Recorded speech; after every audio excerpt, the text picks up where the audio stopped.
Existe uma grande preocupação hoje a respeito da influência maligna dentro da mídia, dentro dos meios de comunicações. O Senhor nos chamou para influenciar esse meio. Amém, meu irmão? As artes, o entretenimento, o esporte, a cultura, nós fomos chamados a exercer a boa influência. E por último, a economia, os negócios, o comércio, a ciência, a tecnologia, entra tudo nesse ramo. Então, meu irmão, nesse ano de 2023, o seu papel, o meu papel, é influenciar essas áreas, essas esferas de influência da sociedade. A igreja, ela tem sido chamada para assumir papéis, posição e atitudes com relação às áreas de influência que precisamos estar. Sabe por quê? Porque no ato da criação, quando Deus criou tudo, criou o homem e disse: agora você sujeite todas as coisas a você. Esse mundo foi feito para que nós, seres humanos, pudéssemos, exercer a influência. É claro que o pecado e as coisas que causaram essa separação do ser humano com Deus veio a macular. Mas no mesmo ato da criação, a gente está lendo Gênesis aí, começando os planos de leitura, a gente vê que Deus providenciou um resgate daquilo através da vida do Senhor Jesus Cristo. E através da vida do Senhor Jesus, nós possamos reaver as influências nas esferas da sociedade que uma vez nós tínhamos perdido. É tempo de ousadamente a igreja se levantar e assim exercer a influência devida. Amém. Abra sua Bíblia em 2ª carta ao Timóteo.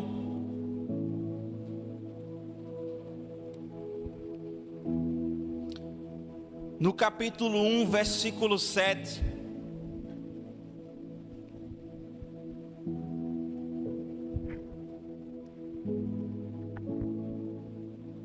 E ele diz assim: porque Deus não nos deu um espírito de covardia, mas de poder, de amor e de moderação.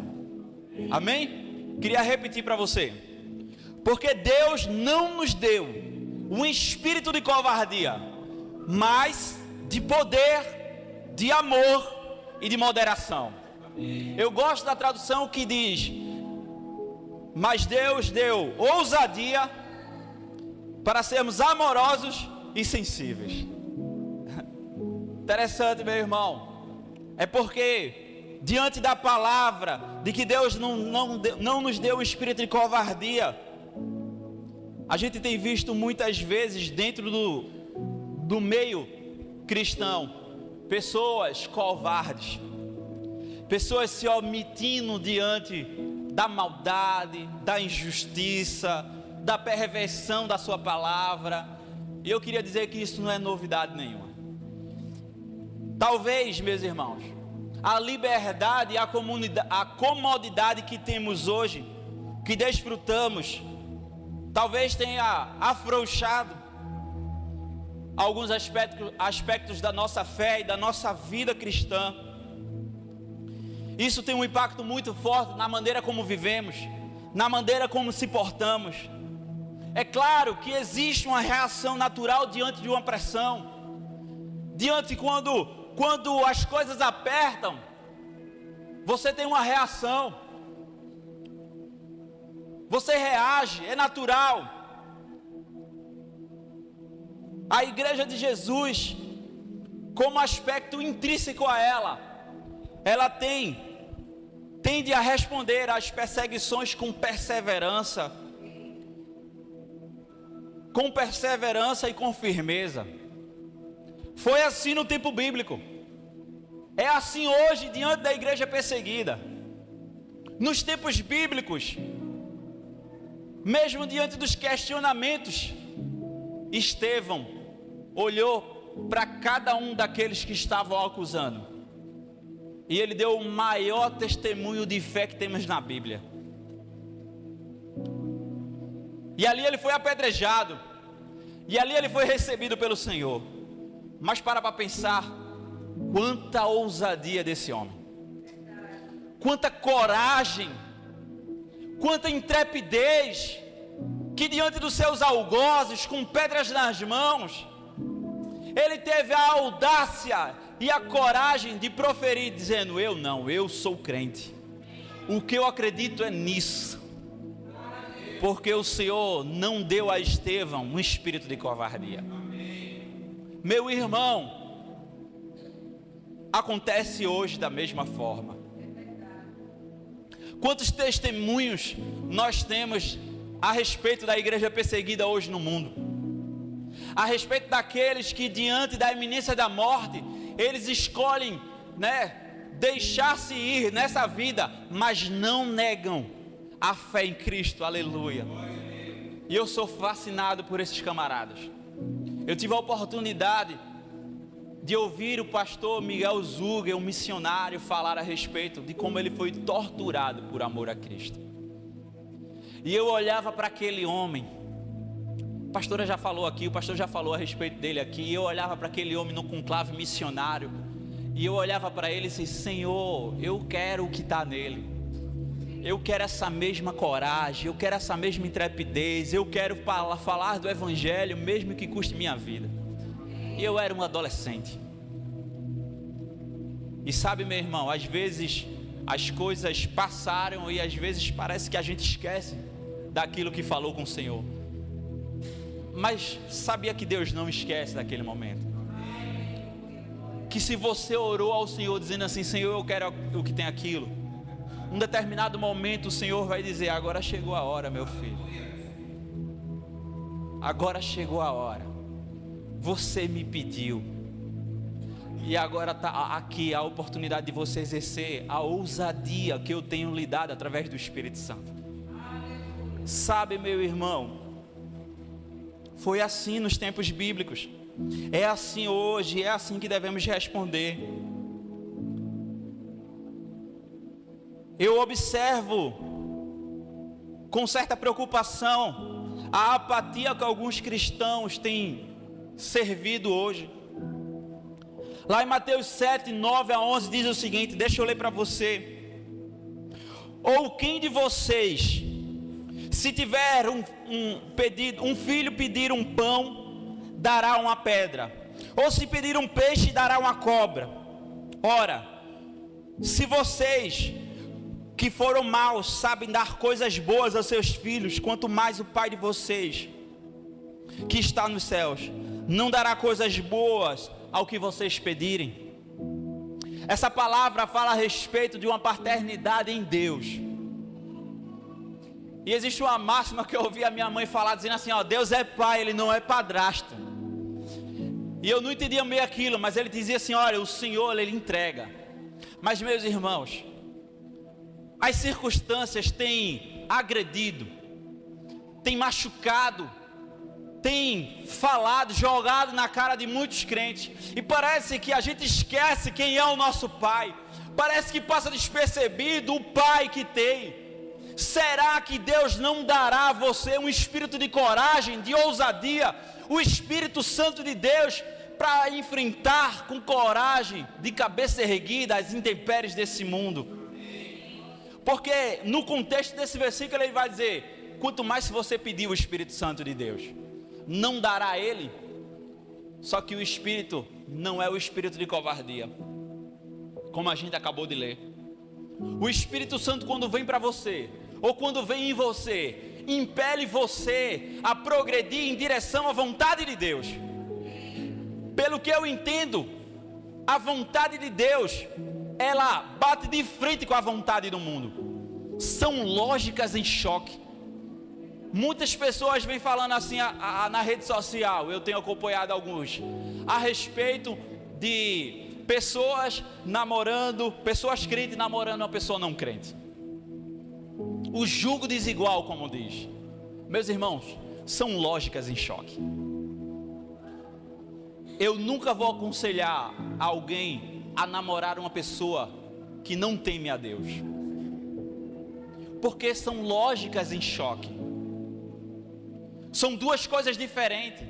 A Bíblia vai falar a respeito da comunhão entre luz e trevas. Como pode? Aonde deve haver? Não pode. Sabe por quê, meu irmão? Em determinado momento, você vai ser impelido a bradar a vontade de Deus. E o evangelho, ela é chamado de contracultura. Agora, sabe o que a gente tem feito? A gente, como um todo, o povo cristão, a gente tem amoldado o evangelho do Senhor em prol da vivência no meio da cultura. Temos pervertido uma essência em prol de uma covardia. Muitas vezes a gente quer agradar a muitos, desagradando o Espírito. Sabe o que é isso? Covardia. Sabe o que é isso? É o Espírito de Deus dando lugar a um espírito de covardia. Sabe por quê, meu irmão? Porque diante dos exemplos bíblicos que temos, a resposta diante de uma cultura mal ou de tempos ruins é uma atitude ousada diante de Deus. É entender que suas promessas ainda continuam válidas, ainda continuam volgando, que nada escrito na Bíblia foi revogado, que a Bíblia não precisa de uma atualização, que a Bíblia não precisa ser modificada para que possa caber em caixas culturais desse mundo. Mas, meu irmão, cada dia mais eu tenho a certeza de que preciso de pessoas ousadas para que possam bradar isso aí fora.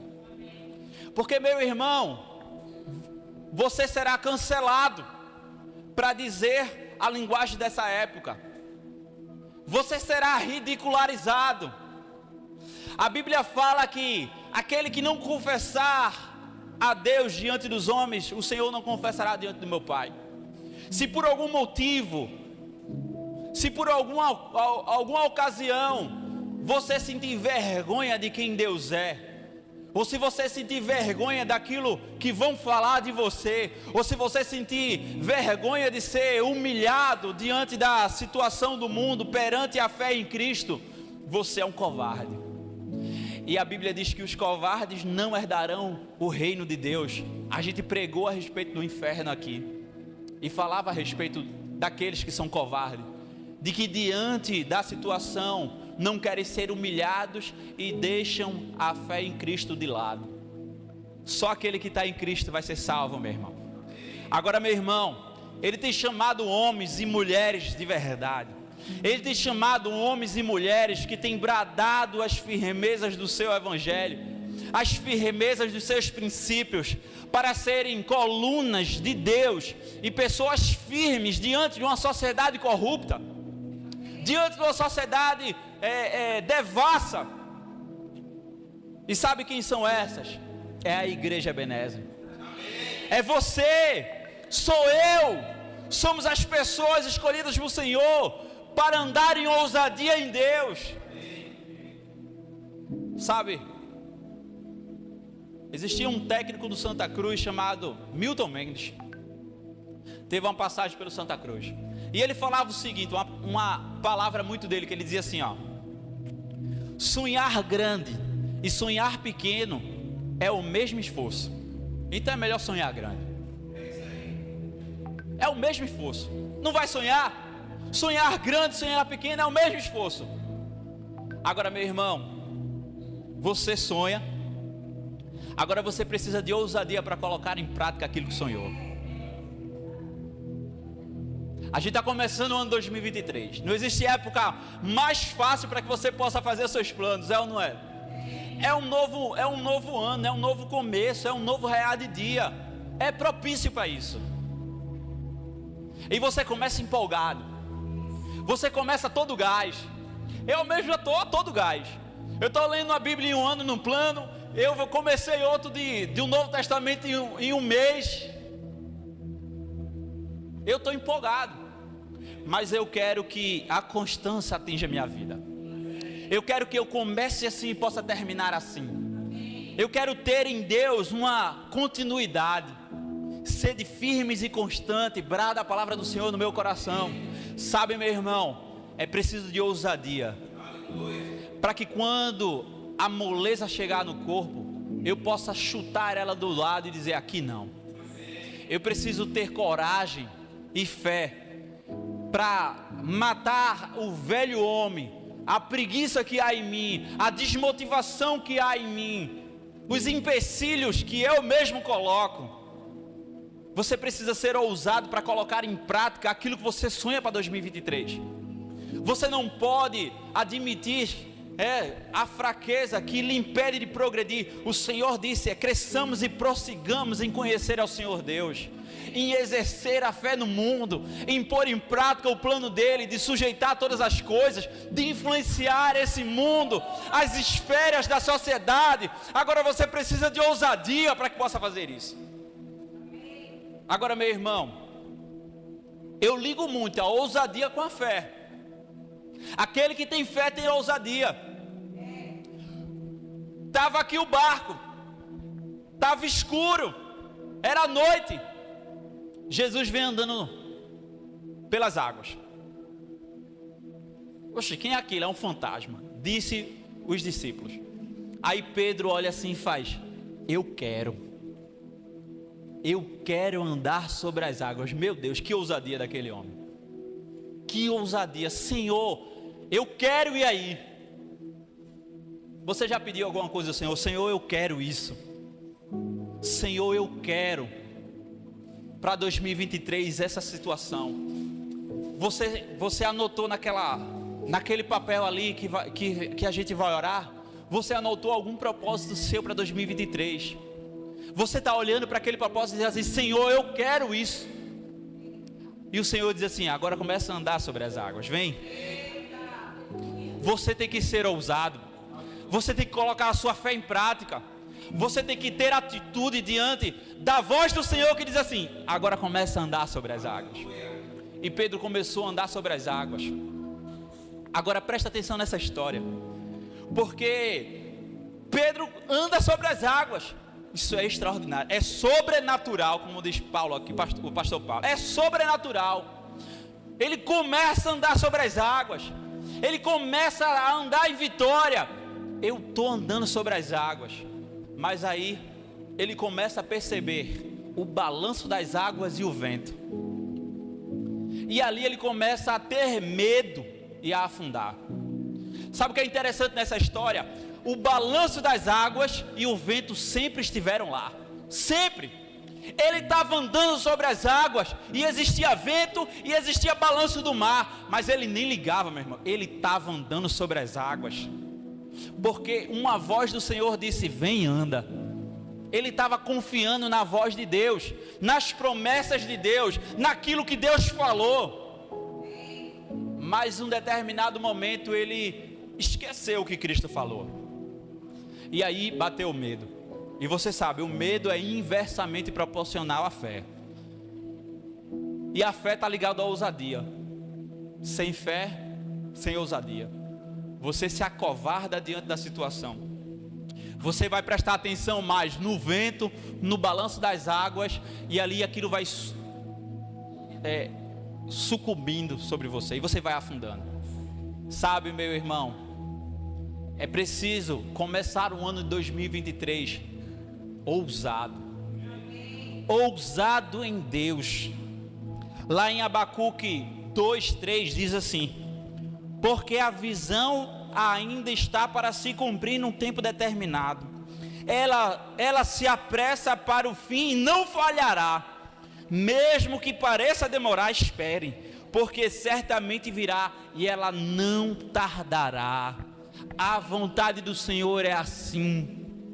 Nós tivemos uma semana profética aqui, quartas-feiras proféticas, e a gente viu o pastor Alexandre Neri, pastor Neri, falando a respeito da paciência, que devemos esperar a certeza daquilo que virá.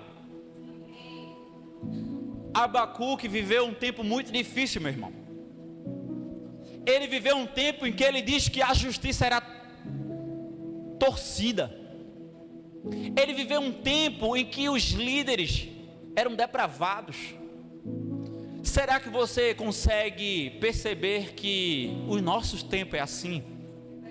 que a Babilônia daquela época tipifica um governo ruim, um governo maligno. Hoje, nos tempos de hoje, se você está cansado de ver pesquisas a respeito da confiabilidade dos nossos poderes, e meu irmão, ninguém confia nos poderes, ninguém confia no poder judiciário, ninguém confia no poder legislativo, ninguém confia no poder executivo. Existe um total descrédito. Por quê? Porque é um governo que às vezes tem em suas obras frutos maus. Abacuque viveu nessa época, e sabe o que ele fez? Senhor, até quando? Ele foi ousado, ele disse assim: Senhor, até quando, Senhor? Até quando vamos viver assim? Você tem orado com ousadia? Você tem orado ao Senhor com ousadia, para que o Senhor venha mudar o seu tempo? Abacuque tinha ousadia, e ele disse: Senhor, é o seguinte, a minha fé me diz para eu questionar a respeito disso. Então, Senhor, até quando? Mas tu acha que ele disse até quando e ficou parado? A Bíblia diz que Abacuque fala: eu vou para a minha torre de vigia, eu serei um atalaia, porque eu quero observar e ficar de vigia, para que o Senhor responda e eu entenda. Eu vou esperar, porque o Senhor virá e não falhará. E o Senhor vem e fala, e ele diz assim: olha, virá um socorro de Deus. Agora você precisa escrever, porque você é meio demente. Parece que eu falo e você esquece. Escreve em letras grandes, no lugar que até quem passa correndo entenda. Ele sabia quem somos nós, os seres humanos que se esquecem das coisas de Deus. Agora, diante das promessas de Deus, eu gero fé naquilo. A fé me traz ousadia para mudar a minha situação. Senhor, onde é que estão as promessas do Senhor? Aqui, ó. Aqui estão todas as promessas do Senhor, que vai gerar fé no seu coração. E a resposta à fé é a ousadia para mudar situações. Que o Senhor possa nos dar isso. Agora é o seguinte: a ousadia, ela não é a estupidez. A ousadia não é algo que traz desonra a alguém. Para pensar. O Senhor nunca mandou a gente desonrar ninguém. Nunca. Desonra não é do Senhor. Desonra é a atitude de covarde. Mesmo para os nossos inimigos, o Senhor disse: não desonre. Não desonre. Sermão do Monte fala isso. Tem um exemplo na Bíblia que me veio aqui à mente, interessante. As promessas do Senhor, ela gera fé e ousadia no nosso coração. E por vezes, meu irmão, será preciso tomar atitudes e fazer escolhas. Escolhas até de romper laços de alma. Quando a Bíblia diz assim para Abraão: sai da casa da tua mãe e do teu pai, vai para uma terra que eu te mostrarei. Ele está rompendo um laço de alma com a sua família. Ele precisou romper e deixar algo para trás, para que o novo de Deus se estabelecesse nele. Mas ele nunca falou para desonrar pai e mãe. Nunca. Honra teu pai e tua mãe, para que se prolonguem os teus dias na terra, diz o mandamento. A desonra e a estupidez é para covardes, não é para pessoas ousadas em Deus. O Senhor nunca nos mandou desonrar ninguém. O versículo que a gente acabou de ler, como base do nosso estudo, ele diz assim, ó: a gente não recebeu um espírito de covardia, mas de poder, amor e moderação. Poder, amor e moderação. Não use use de uma liberdade que o Senhor tem dado a você para uma libertinagem. Sabe, não podemos confundir as coisas.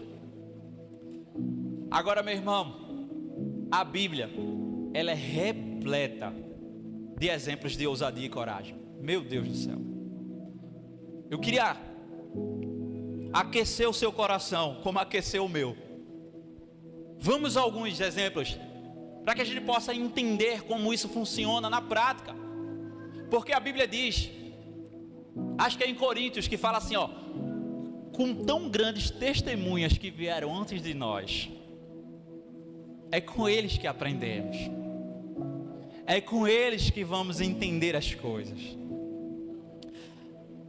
Lá em Daniel, existiam três cabras, cabra macho: Ananias, Misael e Azarias. Eles foram levados cativos da Babilônia. Na Babilônia, as suas vidas foram extremamente modificadas. Olha, seus nomes foram mudados, suas roupas foram mudadas, seu idioma foi mudado. A Babilônia mudou muitas coisas, mas não conseguiu mudar os valores e as convicções espirituais daqueles 3 homens. Meu Deus. Existia um decreto, vai falar lá em Daniel 3, de uma estátua que o faraó disse, olha, que Nabucodonosor ordenou que todo mundo prostrasse e adorasse. Olha, o que é que mudou dele? Mudou o nome, mudou as roupas, mudou a comida. Só que aqui dentro, ele nutria uma fé e uma ousadia pelo seu Deus. Eles não ousaram transgredir o mandamento ou a fé que eles tinham no coração. E eles não se prostraram. E o que é que o rei fez? Ficou indignado. Mandou chamar, lá em Daniel 3, versículo 14 e 15. O rei disse o seguinte: é verdade que vós não servis a meus deuses, nem adorais a imagem de ouro que levantei? Agora, pois, estáis disposto, prostrai-vos e adorai a imagem que fiz? Porém, se não adorardes, sereis no mesmo instante lançados na fornalha de fogo ardente. E quem é o Deus que vos poderá livrar das minhas mãos? Essas palavras foram jogadas na cara de 3 homens ousados em Deus. A resposta diante disso é: você sabe que o faraó, ele não era apenas o governante, ele era o Deus representado ali. O faraó era o Deus na terra, naquela cultura e naquela religião lá. E ele virou, eu fico até dizendo assim, eu fico conjecturando o texto. Eu acho que ele botou o dedo assim na cara de Nabucodonosor e ele falou o seguinte: ó Nabucodonosor, quanto a isto, não necessitamos te responder. Não necessitamos te responder. Para que eu vou dar satisfação a tu? Se o nosso Deus, a quem servimos, não nos livrar, quer nos livrar, Ele nos livrará da fornalha de fogo ardente das suas mãos, ó Rei. Se não, fique sabendo, ó Rei, se não servimos aos teus deuses, que não servimos aos teus deuses, nem adoramos a imagem de ouro que levantaste. Aleluia! 3 homens com firmeza necessária para não se dobrar diante de uma cultura e de uma sociedade. Será que eu e você temos esse tipo de ousadia e coragem? Será que eu e você temos isso? Corre nas nossas veias, brada no nosso coração a ousadia e a coragem para fazer isso, para dizer, seja lá para quem for, olha, não te devo satisfação. Se o meu Deus quiser me livrar, Ele vai se livrar, mas fica sabendo, de toda forma, não vou adorar aquilo que o Senhor fala. Eu tenho princípios, eu tenho brio, eu tenho coragem, eu tenho fé, eu tenho Deus. E Ele é por mim. Meu Deus, esses homens se puseram não só a defender a sua convicção de fé, mas morreram por elas. Morreriam por elas e morreram por elas. Você sabe o final da história, que eles não morreram ali na fornalha de fogo ardente. Hoje, mais do que nunca, precisamos urgentemente de pessoas ousadas, corajosas, audaciosas, intrépidas, destemidas em Deus. Que história extraordinária. Agora escuta aqui. O nível de sobrenatural que desfrutaremos é o resultado proporcional ao nível de ousadia que você tem. O sobrenatural que desfrutaremos nessa vida é resultado do nível de ousadia que nós teremos na terra. Muita gente quer viver o sobrenatural de Deus, mas se acovarda diante das situações. Quando aparece alguém doente, ele se acovarda e não ora por cura. Mas quando o pastor chama aqui na frente, quem quer viver o sobrenatural de Deus, todo mundo levanta a mão e vem aqui para frente. São crentes ateus. Você acredita que as coisas que Deus faz, que as coisas possam acontecer, mas quando é com você, você se acovarda. O Senhor não nos deu um espírito de covardia, mas um espírito de poder, de amor e de mansidão. Sabe, meu irmão, a mulher de fluxo de sangue, o que dizer dessa mulher? A história que está lá contada em Mateus 9, 18 a 26. O que falar dessa mulher? Ela poderia ser morta. Você sabe muito bem da história. Ela tinha uma hemorragia. Ela não podia, ela era impura, ela não podia estar ali. Ela teria que estar num lugar separado, reservado. E se ela estivesse ali, alguém descobrisse, ela ia ser apedrejada, morta. Mas ela não quis saber. Ela sabia que quem estava passando por lá podia resolver a situação dela. Quem estava passando por ali era Jesus de Nazaré, aquele que estava revirando. Ele estava fazendo e acontecendo, como diz a história. E ela não prestou atenção naquilo que podia acontecer com ela.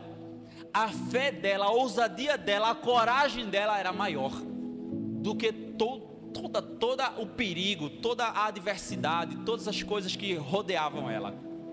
Ela fez: eu morro tentando, eu morro aqui, mas eu vou tocar. Olha, eu não preciso nem falar com ele, eu vou só tocar. Meu Deus do céu. Eu só quero tocar. Cristo fala: de mim saiu poder, porque o Senhor não nos deu o espírito de covardia, mas de poder. Um poder que transformou e salvou ela. Coragem, ousadia. Ah, meu irmão, o que falar do cego Bartimeu, em que as vozes queriam calar ele. Sabe, eu fico imaginando Bartimeu.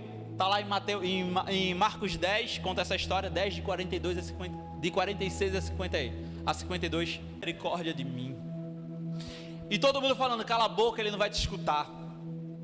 Cala a boca. Será que a coragem, a ousadia, a intrepidez, a fé daquele homem era uma fé que ninguém poderia calar? Será que você tem uma fé que ninguém pode lhe calar? Que ninguém pode interromper a sua fala, que ninguém pode interromper a sua voz, não importa o que ele esteja falando, não importa o que ele esteja bradando, não importa o que ele esteja falando, a sua voz, será que você tem essa fé? Para que a sua voz possa ser tão forte, ser tão vibrante, ao ponto de chegar no Senhor e ele dizer assim: oxe, quem é que está me chamando? A ponto do Senhor olhar assim e faz: deixa ele vir, ele não está chamando, deixa ele vir. E ele acreditou que ele poderia ser curado.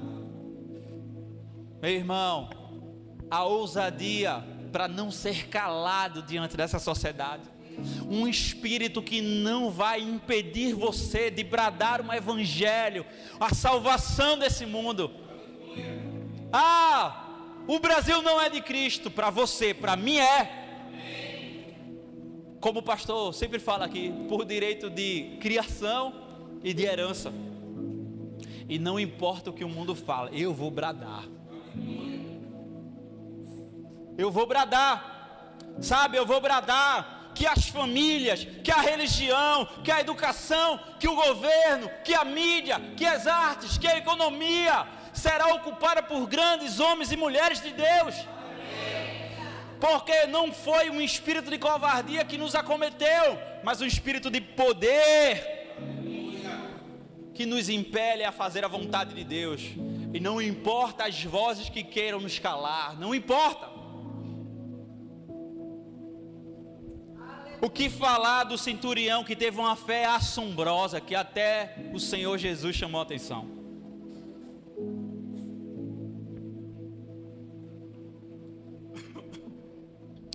Eu fiquei pensando, o que é que pode espantar o Senhor? O que é que pode, meu Deus, Jesus falar, meu Deus, como é isso? Esse homem, esse cara teve fé. Olha, Senhor, não precisa ir na minha casa. Se o Senhor falar, vai ser curado. Aleluia. Sabe o que é isso? A ousadia de entender a autoridade de Cristo sobre você. Eita!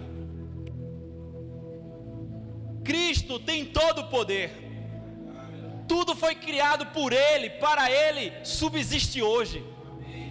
O Senhor criou e sustenta até hoje. Por mais que você possa ter ou se esquecer, o Senhor governa tudo e a todos. Tudo e a todos. Toda autoridade foi dada a Ele. Toda autoridade foi dada a Ele. Agora, será que você tem a ousadia de acreditar no sobrenatural apenas pela palavra do Senhor? Fica tranquilo, vai ser curado. E ele fez. Veja interessante esse diálogo com Jesus. Ele fala assim, Senhor, eu sou um homem imbuído de autoridade. Ele tinha um conhecimento prévio, terreno e natural do que era autoridade. Ali impeliu ele a questionar um sobrenatural. Será que no sobrenatural não existe isso também? E ele disse, olha, eu sei como funciona. Quando eu digo, vai lá e faz, a pessoa vai lá e faz. O meu servo. O Senhor é o Deus desse mundo. O Senhor é o ser sobrenatural. O que para o Senhor é impossível? Diga e vai ser feito. Meu Deus do céu. A ousadia de entender o sobrenatural de Deus e concerner as coisas espirituais. Sabe o que é isso? Ele não estava conformado com o conhecimento natural. Ele rompeu esse conhecimento natural. Diante da figura de Cristo, fez ele questionar se aquilo no sobrenatural não existia. Porque o Senhor era sobrenatural, fazia coisas extraordinárias. E a fé dele, e o conhecimento dele disse, se ele faz isso, eu acho que ele pode fazer isso aqui também. E ali ele rompeu com o natural, e foi para o sobrenatural de Deus. E ali ele confiou no Senhor.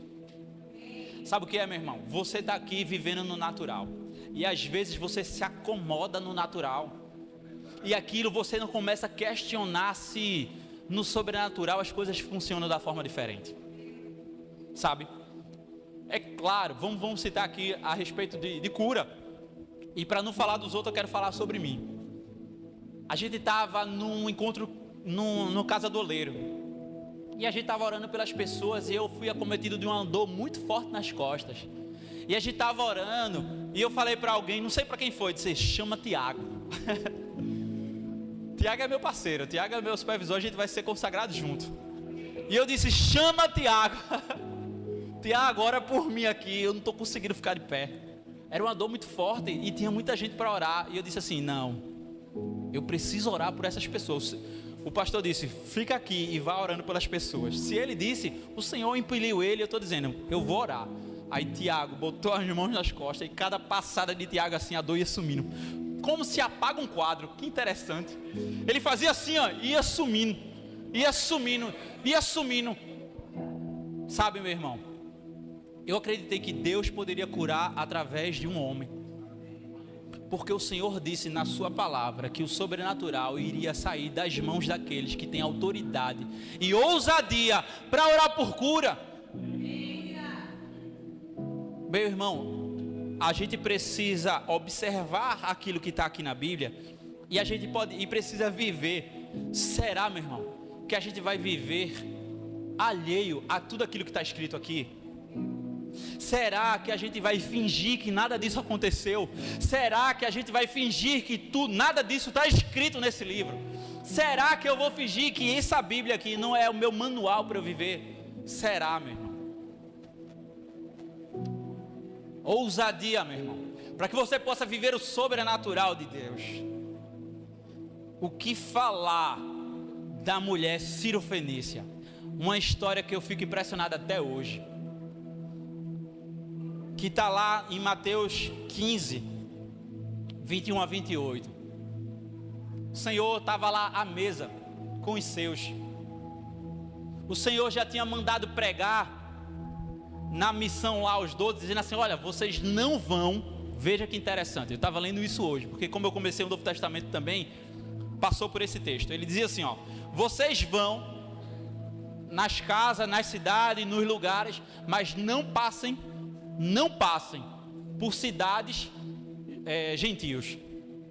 Primeiro os da casa. Era algo estabelecido, era algo que já estava dito. Estava lá Cristo sobre a mesa, e a mulher chegou e disse: Senhor, me dá, faz por mim, me ajuda, me acode. E ele disse assim: olha, primeiros da casa. Aquela mulher, ela não se deu por satisfeita com a palavra. Ela fez: Senhor, até das migalhas os cães se alimentam. E Cristo olhou para ela assim e fez: a sua ousadia mexeu comigo. Vai, a bênção já está sobre você. Você conseguirá aquilo. Existia algo estava estabelecido, mas o Senhor rompeu o estabelecido para ajudar aquela Cirofenícia. Às vezes as coisas já estão imóveis, já está tudo estabelecido, e você continua naquele mesmo marasmo, porque na sua cabeça já está estabelecido, naquilo que você pensa já está estabelecido. Mas o Senhor tem bradado: seja ousado, me peça, eu darei. Nunca esqueço aquela parábola do rapaz importuno. Aquele rapaz que na parábola incomoda o juiz, até que o juiz olha para ele e faz: tá bom, eu vou te dar, para que você possa sair do meu pé. Foi a mulher Cirofenícia. Quando o Senhor disse: olha, não, é apenas os da casa, apenas os de Israel. E aquela mulher: Senhor, até das migalhas como um cão se alimenta. E ele olhou assim e faz: você chamou minha atenção, a sua ousadia chamou minha atenção, a sua fé, a sua coragem chamou minha atenção. O Senhor chamou a gente para ter uma ousadia que rompe com as coisas que estão estabelecidas. Nossa, você precisa romper com aquilo que está estabelecido na sua vida. Sabe o que é isso? Quebra de paradigma. Você precisa quebrar paradigmas. Quebrar paradigmas, romper algo que está pré-estabelecido na sua cabeça, algo que precisa ser desconstruído em prol da vontade de Deus, em prol da ousadia, da fé que move o seu coração, que move o meu coração, que move um filho de Deus. Rompa através da ousadia com aquilo que está pré-estabelecido na sua cabeça, meu irmão. Viva um sobrenatural de Deus. Porque às vezes a gente pensa que a água é até nos joelhos. Nos artelhos não, porque é muito raso. A gente pensa que aqui não. Mas está no joelho, aqui está bom. Está melhor que ali. A gente começa a criar convenções na nossa cabeça. Aqui está bom. Eu vou ficar no meu banco. Eu vou ficar no meu lugar. Só que a fé ousada em Deus impele ele a querer mais. Aí ele faz: eu vou andar aqui um pouquinho. Aí dá nos ombros. Tem gente que faz, pô, aqui tá bom, tá cobrindo, né, acima da cintura é bom, sabe? Aí você cria uma outra convenção, aqui tá bom demais, aqui, se eu me abaixar eu mergulho, às vezes eu quero me abaixar, eu me abaixo aí cobre, mas depois eu me levanto, e a gente cria convenção, que agora o Senhor, Ele tem infinitamente mais para a gente. Quebre as convenções que está sobre você. Rompa com o convencional, rompa com o que está estabelecido. A Bíblia diz nesse texto que existe água mais profunda que cobre, que envolve, que você é completamente envolto no Espírito Santo, na vontade de Deus. A fé ousada para ir até o fundo. Uma fé ousada, uma ousadia em Deus para nadar imerso no seu Santo Espírito. Olha, eu tenho o meu filho Gabriel. Gabriel, ele tem 2 anos, vai fazer 3 anos em fevereiro, dia 6. Ele, na primeira vez que foi para a praia, ele ficou com muito medo. Ele ia na borda e voltava, ficava com medo, a onda batia e tal. Até que ele conheceu o fundo. Só que ele conheceu e gostou. Ele conheceu e gostou. Sabe o que é interessante? Todas as vezes que ele vai à praia, ele quer o quê? O fundo. Por quê? Porque ele conheceu o fundo. Talvez você precisa conhecer o fundo, meu irmão. Porque quem conhece o fundo não se contenta com o raso. Meu filho foi assim. A gente teve o dia de lazer lá. Todo mundo viu, ele pulava assim. Era mais fundo, era até aqui em mim. E ele não queria saber, ele pulava no fundo. Ele sabia que eu tinha eu lá. Uma analogia quase que perfeita. A gente sabe que Deus está lá e a gente pula e mergulha. Porque o Senhor vai nos pegar nos braços. Porque o Senhor vai tratar conosco. Sabe, aquele que conhece o fundo não se contenta com o raso. Ele quebra. A fé ousada diz, com raso não. Eu sei como é lá, eu quero mais. E se joga, e se vai. Queira o fundo. E a última aqui, para fechar com chave de ouro. Eu queria que você abrisse sua Bíblia lá em Atos 4. Em Atos 4, ele vai contar uma história interessante. Em Atos 4, Pedro e João, eles estavam pregando o Evangelho. Eles estavam pregando o Evangelho tão ousadamente, tão intrepidamente, tão com coragem, eles não queriam saber de nada. Só que as autoridades chamam ele para o sinédrio. Vem cá dar a explicação daquilo que tu está falando. Sabe? Ao pregar a palavra de salvação em Cristo, os apóstolos foram chamados para dar explicação com que poder ou em que nome eles estavam fazendo tudo aquilo. Os caras estavam revirando o lugar. Tinha acabado de pregar e 3.000 pessoas se converteu. Os caras estavam na praça, os caras estavam no lugar, na rua, eles estavam pregando. Uma ousadia incrível. E as autoridades, vem cá. A gente acabou de crucificar um que queria fazer perturbação. Então vem cá. Com que autoridade, em que nome vocês fazem isso? Versículo 13. Olha o texto. Ao verem a ousadia de Pedro e João, sabendo que eram homens iletrados e incultos, ficaram admirados e reconheceram que eles haviam estado com Jesus Cristo. Diante de uma ousadia deles em pregar o Evangelho e ser intrépido, aquilo chamou a atenção das autoridades. As autoridades, vem cá dar explicações. E eles admiraram a ousadia deles, porque a ousadia rompeu com a convenção do intelecto daquele tempo. Como pode pessoas incultas, pessoas iletradas, pregar o Evangelho tão intrepidamente? Meu irmão e minha irmã, escute isso aqui. A ousadia em Deus faz você romper convenções intelectuais. Ah, eu não sei falar. Deus diz, calma, mãe, Abraão. Calma, vou colocar Arão. Ah, eu tenho o lábio impuro, calma. Uma brasa tirada do altar vai tocar a sua boca. Ah, eu sou uma criança, eu sou um menino. Você vai falar aquilo que eu mandar falar. A fé em Deus, a ousadia em Deus, diante das promessas, diante do que Ele fala, diante de tudo, vai fazer você romper as convenções intelectuais da sua época.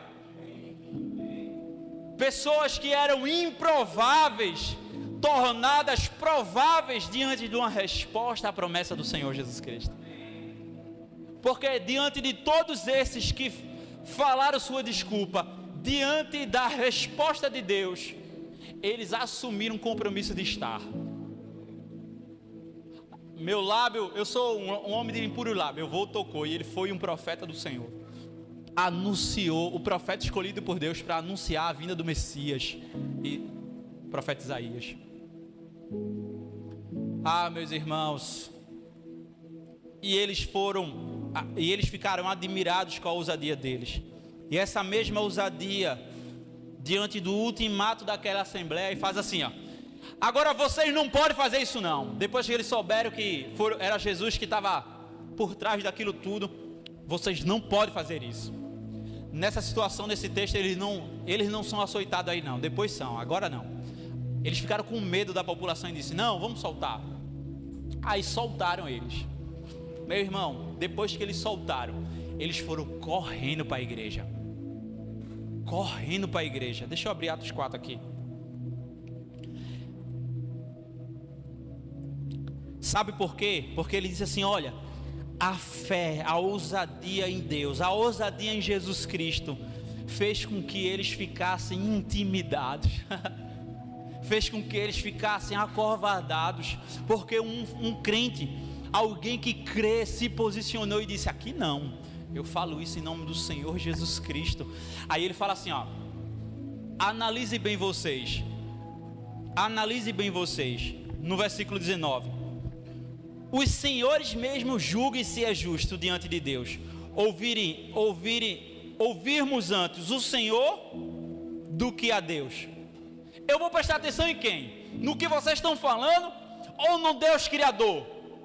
E eles olharam um para o outro assim. Sabe aquele macaquinho do meme que faz assim? E aí, o que é que a gente faz? Alguém soltou baixinho: solta os caras. Manda esses caras embora. A multidão está aí querendo saber porque a gente prendeu os caras. Os caras estavam curando, expulsando demônio, não sei o que. Solta os caras. Aí soltou os caras. Aí ele sai correndo. E a oração da igreja a partir do versículo 22. Depois, uma vez soltos, Pedro e João procuraram os irmãos e contaram tudo. Sabe por que eles contaram? Porque eles sabiam que o testemunho de alguém ousado em Deus desperta o coração do crente. Todo mundo que tem um coração em Deus, quando ouve uma história de uma fé ousada, de alguém que foi lá e fez, o coração treme, o coração desperta. E eles foram lá correndo, e a igreja orou. Sabe como a igreja orou? Sabe como os irmãos oraram? Abre no versículo, deixa eu ver se é o 19 ou 29, é o 29.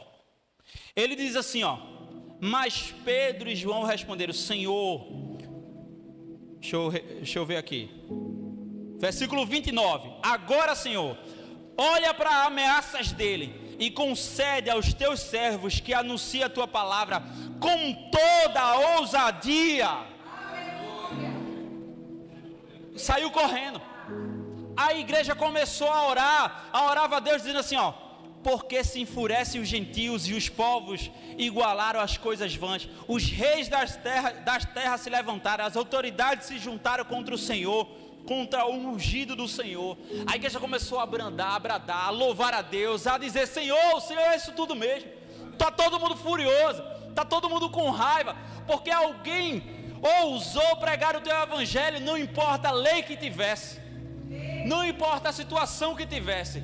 Aí quando eles voltam e falam assim: Senhor, verso 29, está vendo as ameaças dele, que vai dar chicoteada, que vai matar, que vai fazer, que virou, que mexeu, está vendo isso, Senhor Deus? Não, ele diz assim, ó: não concede aos teus servos que anunciem a palavra com toda a ousadia. Não considera, Senhor Deus, o que eles estão falando. Concede ousadia, meu Deus. concede a ousadia a você e a mim. Concede a ousadia a nós, a você, para pregar o evangelho. Não importa o motivo, é tempo e fora de tempo, Vitor. Tempo e fora de tempo. Emerson criou um grupo. Aí ele veio falar comigo: Cleferson, é um grupo de que vai evangelizar. Vamos embora, né? Na primeira vez que a gente saiu com o grupo formado, não sei se saiu antes, mas foi o primeiro que eu vi no grupo e saiu, eu saí junto. E eu falei para Vitor. Vitor fez: liga para mim para eu acordar. Aí ele já estava acordado, mas eu liguei, né? Bora pescar. Bora pescar, Vitor. Aí Vitor, oxe, bora. Eu já vinha orando: Senhor, hoje vai ter, hoje vai ter. E a gente foi lá e teve. Porque a gente disse: a gente vai lá, a gente vai pregar o evangelho. A gente chegou numa casa da nossa irmã Carla, e ela estava lá com seu filhinho, e a gente pregou o evangelho. Aí a gente saiu de lá, foi aqui na casa do nosso irmão Lisado, foi em outras casas também. Eu vou falar dessas duas porque houve um quebrantamento maior. E ali, virou que mexeu na história daquela casa ali. O homem chega, não era nem para ele estar lá. Primeiro era para ele estar lá, aí chegou, ele não estava. Aí a gente já assim: tá bom, senhor, não está, né? Aí ele chegou. Aí quando ele chegou, eu disse, a gente conversando, falando do evangelho, eu disse: agora tu se orienta, homem.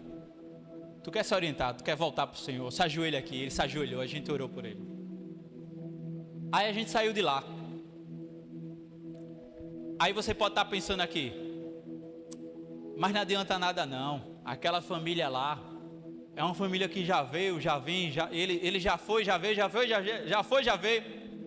E às vezes até irrita o coração, né, Emerson? Mas o Senhor buscou e está dizendo assim: será que você tem a fé ousada para acreditar na minha palavra? Será que você tem uma fé ousada para dizer assim: não importa o que os outros dizem, se ele foi, se ele voltou, o que importa é que você impeliu uma palavra ali com ele de joelho, dizendo assim: Senhor, toma conta da vida dele, vem aqui, Senhor Deus, ele está de joelho. Será que você é ousado para acreditar na palavra de Deus, na unção que está sobre você pregando o evangelho? Não considera, Senhor Deus, a voz dessas pessoas contrárias. Senhor, consideras apenas a tua palavra e eu vou pregá-la. Emerson, é isso, Emerson. Que o Senhor não considere palavra nenhuma, apenas a palavra do Senhor que você vai pregar, meu irmão.